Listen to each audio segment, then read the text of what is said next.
Hello दोस्तों, आज हम समझने वाले हैं अनुच्छेद 41 यानी article 41 of the Indian constitution. Bharat के संविधान में पार्ट 4 में डायरेक्टिव प्रिंसिपल्स रखे गए हैं, जिसे डायरेक्टिव प्रिंसिपल्स को राज्य के नीति निर्देशक तत्व कहा जाता है। आयरलैंड के संविधान से प्रेरित होकर हमारे संविधान निर्माताओं ने इसे भारत के संविधान में इनकॉर्पोरेट किया। इसलिए ये भी कहा जाता है कि डायरेक्टिव प्रिंसिपल्स की जो सोर्सेस हैं वो आयरिश कॉन्स्टिट्यूशन से। तो ये डायरेक्टिव प्रिंसिपल्स होते क्या हैं? हम सभी लोग इसको एक लाइन में समझ सकते हैं कि डायरेक्टिव प्रिंसिपल्स संविधान की एक एक्सपेक्टेशंस होती है राज्यों से। राज्य मतलब स्टेट से।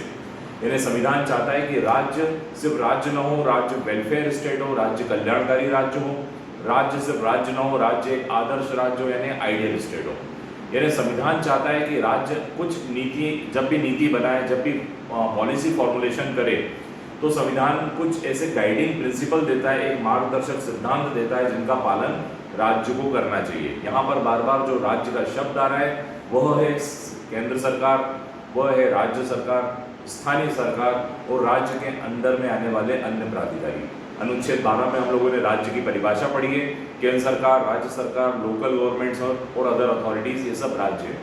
तो ये जब जनता के लिए नीति बनाएंगे, जनता के लिए कोई पॉलिसी बनाएंगे, तो संविधान का पार्ट 4 यानी 36 से लेकर 51 तक का जो पार्ट है वो राज्यों को एक गाइडिंग प्रिंसिपल बताता है, एक गाइडलाइन देता है, एक मार्गदर्शन देता है। यदि संविधान के हिसाब से राज्य अगर प्रिंसिपल्स बनाएंगे तो लोगों का वेलफेयर होगा और वो राज्य आगे चलकर आदर्श राज्य या कल्याणकारी राज्य बनेगा। इस उद्देश्य से डायरेक्टिव प्रिंसिपल्स को इनकॉर्पोरेट किया गया। डायरेक्टिव प्रिंसिपल 36 से लेकर 51 तक बताए गए हैं, जिसमें से आज हम लोग डिस्कस करने वाले हैं आर्टिकल 41 के बारे में। Article 41 is very important article of the constitution. अनुच्छेद 41 article 41 of the Indian constitution जो है बहुत ही महत्वपूर्ण है, क्योंकि ये एक कल्याणकारी राज्य की अवधारणा को और ज़्यादा पूरा करने में अपना योगदान देता है। सबसे पहले हम पढ़ते हैं आर्टिकल 41 क्या कहता है। आइए स्टार्ट करते हैं। जैसा कि हम जानते हैं part 4 is famous for directive principles of state policy. Part 4 को डीपीएसपी यानी directive principle of state policy के लिए जाना जाता है। और इस पार्ट 4 में डायरेक्शंस दिए गए हैं स्टेट को, ताकि स्टेट सिर्फ स्टेट न रहे, स्टेट क्या बन जाए, वेलफेयर स्टेट या कल्याणकारी राज्य बन जाए। अब आज हम 41 की बात करने वाले हैं। तो 41 क्या कहता है? सबसे पहले 41 कहता है राज्य अपनी इकोनॉमिक कैपेसिटी और डेवलपमेंट को देखते हुए, यानी राज्य अपनी आर्थिक क्षमताओं को और विकास को देखते हुए राइट टू वर्क, लोगों को काम मुहैया कराएगा। काम मतलब रोजगार मुहैया कराएगा। राज्य का काम है कि लोग बेरोजगार न रहें, लोगों को काम मिलना चाहिए। फिर राज्य education, free and compulsory education की ओर बढ़ेगा, हालांकि 45 में भी ये बात बताई गई है।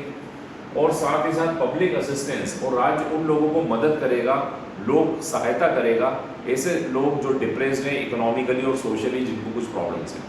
तो देखा जाए तो आर्टिकल 41 तीन महत्वपूर्ण बात राज्य के लिए कह रहा है कि राज्य को ये काम करना चाहिए। अब क्या करना चाहिए? सबसे पहले सोशल वेलफेयर प्रोग्राम, यानी राज्य इस वजह से जो सामाजिक कल्याणकारी कार्यक्रम जितने भी चलाता है, आप लोगों ने केंद्र सरकार के अंदर एक मंत्रालय का नाम सुना होगा जिसका नाम है सामाजिक कल्याण मंत्रालय, सोशल वेलफेयर डिपार्टमेंट या सोशल वेलफेयर मिनिस्ट्री। तो देखा जाए तो वो इस आर्टिकल 41 से ही पूरी की पूरी प्रेरित है। यानी सोशल वेलफेयर प्रोग्राम, जितने भी सोशल वेलफेयर प्रोग्राम चलते हैं, जैसे आपने दृष्टिहीन यानी जो जिनकी आंखें नहीं है, जो देख नहीं सकते, उनके लिए सोशल वेलफेयर प्रोग्राम चलते रहते हैं। ओल्ड एज पेंशन योजना आप लोगों ने सुनी होगी। ओल्ड एज पेंशन योजना का मतलब होता है वृद्ध लोगों के लिए पेंशन योजना चल रही है। ऐसे लोग जो फिजिकली डिसेबल्ड हैं, मतलब जिनका कोई शारीरिक व्याधि है, उन लोगों के लिए अनेक प्लान्स चलते रहते हैं। तो ये सारे जो प्लान्स हैं ये आर्टिकल 41 से प्रेरित होकर चलते हैं। अनएम्प्लॉयमेंट को दूर करने के लिए, अनएम्प्लॉयमेंट मतलब बेरोजगारी को दूर करने के लिए राज्य को काम करना है। ओल्ड एज लोग हैं, जो वृद्ध लोग हैं, तो वृद्ध तीर्थ योजना, वृद्ध पेंशन योजना, ऐसी अनेक योजनाएं आप सुनते हैं सामाजिक कल्याण के लिए। इलनेस, ऐसे लोग जो किसी न किसी व्याधि बीमारी से ग्रसित हैं, जैसे आपने सुना है आयुष्मान कार्ड बन जाता है। आयुष्मान कार्ड बनने से व्यक्ति को इलाज का खर्चा नहीं देना पड़ता है। तो ये आयुष्मान कार्ड योजना भी एक प्रकार से इसी आर्टिकल 41 से प्रेरित है। यानी जो लोग डिजीज यानी बीमारी से पीड़ित हैं, उनके लिए भी राज्य काम करेगा। डिसेबिलिटी के बारे में हम लोगों ने पढ़ा, मेंटल डिसेबिलिटी हो या फिजिकल डिसेबिलिटी हो, उनके लिए राज्य काम करेगा। इसके बाद जॉब सिक्योरिटी, जैसे देखा जाए तो बेरोजगारी एक फंडामेंटल राइट तो नहीं है कि किसी को रोजगार मिले, लेकिन 41 ने डायरेक्टिव प्रिंसिपल्स ने स्टेट को ये जवाबदारी दी है कि राज्यों को लोगों के रोजगार की भी चिंता करना चाहिए। जॉब सिक्योरिटी के लिए आर्टिकल जाना जाता है। मनरेगा नाम की एक पॉलिसी आप लोगों ने सुनी है, महात्मा गांधी रूरल डेवलपमेंट जो एक प्रोग्राम चल रहा है मनरेगा, ये मनरेगा देखा जाए तो पूरा 41 से इंस्पायर्ड है।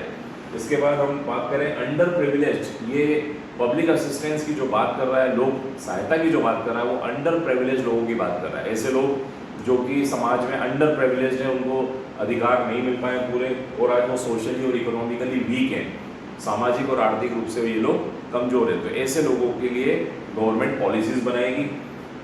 कुल मिला के 41 को हम नटशेल में ये कह सकते हैं कि स्टैंडर्ड ऑफ लिविंग, इन लोगों को भी स्टैंडर्ड ऑफ लिविंग मिले, जीवन स्तर अच्छा हो इन लोगों का, इन बातों का भी ख्याल आर्टिकल 41 में रखा गया है। तो इस प्रकार से जितनी भी रोजगार योजनाएं हैं, प्रधानमंत्री रोजगार योजना, ये जितनी भी योजनाएं आप देखते हैं ये आर्टिकल 41 से इंस्पायर्ड है।